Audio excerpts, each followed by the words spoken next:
ETV అభిరుచి ప్రేక్షకులందరికీ స్వాగతం సుస్వాగతం. బొమ్మని చేసి ప్రాణం పోశాడు, చూపునిచ్చి ప్రకృతినిచ్చాడు, మనసునిచ్చి ప్రేమను పంచాడు, ఆకలినిచ్చి అత్తమ్మ రుచుల్ని దించాడు. అందుకే దేవుడు గారు మీకు వేల వేల దండాలయ్యా, ఎన్ని జన్మలైనా మీరు మాతోనే ఉండాలయ్యా. మరి ఇంకెందుకు ఆలస్యం, ఈరోజు అత్తమ్మ స్పెషల్ చట్పట్ని స్టార్ట్ చేసేద్దాం. ఈ రోజు అత్తమ్మ స్పెషల్ చట్పట్లో మన అత్తమ్మ మనందరికీ ఒక స్పెషల్ వంటకం చేయడానికి రెడీగా ఉన్నారు. ఎవరు చెప్పండి? ఇంకెవరు, మన శ్రీదేవి అత్తమ్మే.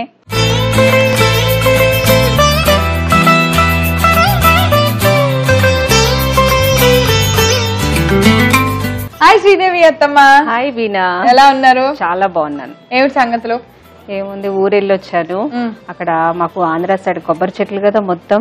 సరే ఆ కొబ్బరి చెట్లు చూస్తూ వస్తూ ఉంటే ప్రవీణకి ఏదైనా కొత్త రకం వంట నేర్పించాలి అనుకున్నాను. ఇందాకే అన్నావు కదా 101 రకం వంట తెలుసా అన్నావు కదా, అందుకే నాకు మైండ్ లో ఫిక్స్ అయిపోయింది.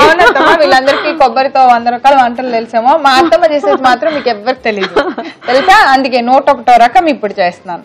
అత్తమ్మ అంతే. ఏంటి ఈ వంట పేరు? కొబ్బరి పులుసు.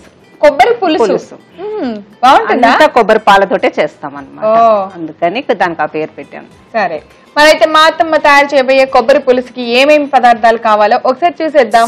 కొబ్బరి పులుసు తయారు చేసుకోవడానికి కావలసిన పదార్థాలు: కొబ్బరి పాలు, తాలింపు గింజలు, ఉల్లిపాయ ముక్కలు, చింతపండు రసం, కరివేపాకు, శనగపిండి, పచ్చిమిర్చి ముక్కలు, ఎండుమిర్చి, జీరా వెల్లుల్లి నువ్వుల పేస్ట్, మెంతులు, ఉప్పు, కారం, పసుపు, నూనె. ఓకే అత్తమ్మ, కావాల్సిన పదార్థాలను రెడీగా ఉన్నాయి, మనం గబగబా చేసేద్దాం వంటకం. ఇది ఫస్ట్ ఆఫ్ ఆల్ కొబ్బరి చిప్పని తీసుకొని చిన్న చిన్న ముక్కలు చేసి గ్రైండ్ చేసుకుంటే వాటర్ వేసి పాలు వస్తాయి అన్నమాట. దాన్ని వడగట్టుకోవాలి. ఆ పాలు ఇవి కొబ్బరి పాలు మెయిన్. ఇది దీనికి ఇంకా కావాల్సింది ఏంటంటే అదొకటి. నెక్స్ట్ జీలకర్ర, వెల్లుల్లిపాయలు, నువ్వులు పేస్ట్ కచ్చా బిచ్చగా. ఇది మెయిన్. కొంచెం కమ్మదనం. జీలకర్ర, నువ్వులు, వెల్లుల్లిపాయలు, ఈ మూడు ఈ పేస్ట్ అంతే. ఇంకా చేసేద్దామా? ఇంకా చేసేయటమే. సో పులుసు ఎలాంటి కూరగాయలు అక్కర్లా. సో మన పాత కాలంలో పులుసులు ఏం చేసినా ఇలాంటి గిన్నెలో చేసేవాళ్ళం. సో అలాగా పాత ట్రెడిషనల్ గా వెళ్ళి చేస్తున్నారు. అలాగే ఈ కొబ్బరి పులుసు ఎవరి దగ్గర నేర్చుకున్నారు అత్తమ్మ? ఇది మా అమ్మగారు చేస్తారు, మా అత్తగారు చేస్తారు, ఊర్లో అందరూ చేస్తారు. కాకపోతే ఈ పేస్ట్ అనేది నేను కొంచెం కమ్మదనంగా ఉంటుందని యాడ్ చేస్తాను అనమాట. సో ఇట్లా గిన్నె వేడెక్కిన తర్వాత వేడెక్కింది నూనె వేద్దాం ఫస్ట్. సో ముందుగా జీలకర్ర, ఫస్ట్ మనం మెంతులు వేద్దాం. పులుసు కదా, అవును, కొంచెం వేయాలి. నెక్స్ట్ పోపు గింజలు, జీలకర్ర, మినపప్పు, అంటే శనగపప్పు వేయలేదు, శనగపప్పు అంతే. నెక్స్ట్ ఎండుమిర్చి, పచ్చిమిర్చి కూడా వేస్తున్నాను. తర్వాత కరివేపాకు. సో ఫుల్ ఫ్లెడ్జెడ్ గా తాలింపు అయిపోయింది. నెక్స్ట్ కొంచెం ఉల్లిపాయ, కొద్దిగా ఒక ఉల్లిపాయ చాలు. అన్ని వేసేసుకోవటమే అంతే. నేను చెప్పిన పేస్ట్ ఉంది కదా, జీలకర్ర, వెల్లుల్లిపాయలు, నువ్వులు. ఎంత మంచి వాసన వస్తుంది అత్తమ్మ ఈ వేగుతుంటేనే. పచ్చిమిరపకాయ, ఉల్లిపాయ వాసన కదా. నెక్స్ట్ అది వేగిపోయిన తర్వాత ఏం వేసామంటే నువ్వులు, వెల్లుల్లిపాయ రెబ్బలు, జీలకర్ర మనం కలిపి కచ్చపచ్చగా నూరిన పౌడర్ ఉంది కదా, అది వేస్తాం. అది వేసాక రసం పెట్టే వాసన వస్తుంది. పసుపు వేస్తున్నాను. చింతపండు పులుసు ఎక్కువ అక్కర్లేదు, ఎందుకంటే ఇది కమ్మగా ఉండాలి, కొంచెం పులుపు ఇవ్వాలి. ఇప్పుడు వాటర్ వేసుకోవాలి. కొంచెమే వాటర్, ఎక్కువ అక్కర్లేదు.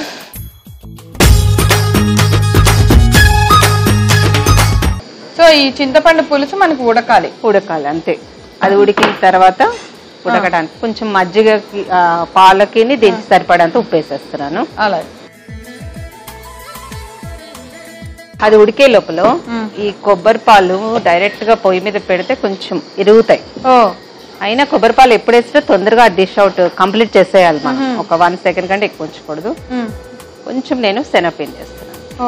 మనకు అందుబాటులో ఉంటే శనగపిండి వేసుకోవచ్చు, బియ్య పిండి కూడా వేసుకోవచ్చు, కానీ ఎక్కువ కాదు, కొంచెమే. కొద్దిగా వేసి కలుపుకోవాలి. ఎందుకు అవి విరగకుండా ఉంటాయి? విరగకుండా ఉంటది, కొంచెం టేస్ట్ కూడా బాగుంటది. పులుసు అంటే కంపల్సరీ మనం అన్ని వేస్తాం కదా, మెంతులు, చింతపండు, కొంచెం బియ్యపిండి లేదంటే శనగపిండి వేస్తాం కదా. ఇది ఎక్కువగా ఏ ప్రాంతంలో చేస్తారు అత్తమ్మ? ఎక్కువగా ఇది నా ఆంధ్రాలోనే ఎక్కువ కొబ్బరి చెట్లు ఎక్కువగా ఉంటాయి కదా, సో కొబ్బరితోటి చాలా రకాలు చేస్తారు. ప్రత్యేకంగా కొబ్బరి పులుసు అంటే 2-3 టెంకాయలు కొట్టేస్తే పాలు వస్తాయి కదా, ఎట్లాగా దాని వాడకం ఎక్కువ ఉండాలి. తక్కువ వాడితే అది ఎన్ని రోజులుగా అయిపోవు కదా, వాళ్ళకి ఎప్పుడు అందుబాటుగా ఉంటాయి కదా కొబ్బరికాయలు. సో వాళ్ళు ఎప్పుడు కొబ్బరి పచ్చడి, ఈ కొబ్బరి చారు, కొబ్బరిని ఎక్కువగా ఏదో ఒక రకంగా తీసుకుంటే జుట్టు చాలా బాగా పెరుగుతుందట. జుట్టు పెరుగుతుంది, తెలివితేటలు కూడా బాగా వస్తాయి. అందుకే చూడండి తమిళియన్స్ మనకంటే బాగా అక్కడ వాళ్ళు ఎక్కువ వాడతారు కొబ్బరి నూనె. వాళ్ళు వంటల్లో కూడా కొబ్బరి నూనె వాడతారు. సో అట్లా ఉడికిన దాంట్లో ఇప్పుడు కొబ్బరి పాలు వేస్తారు.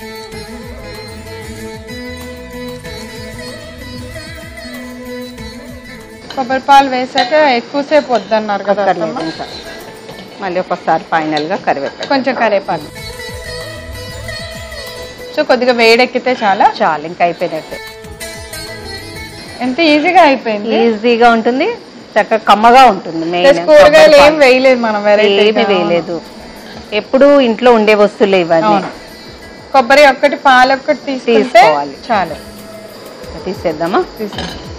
కొబ్బరి పులుసు రెడీ అయిపోయింది.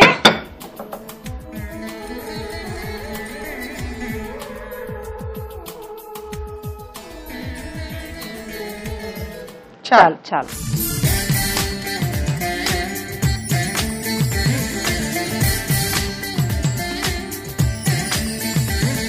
వేడిగా కొబ్బరి పులుసు రెడీ. వీనా టేస్ట్ చూస్తే ఎలా ఉందో చెప్పు. తప్పకుండా.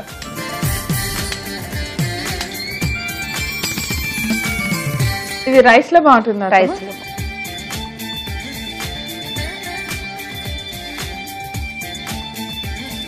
చాలా బాగుంది అత్తమ్మ.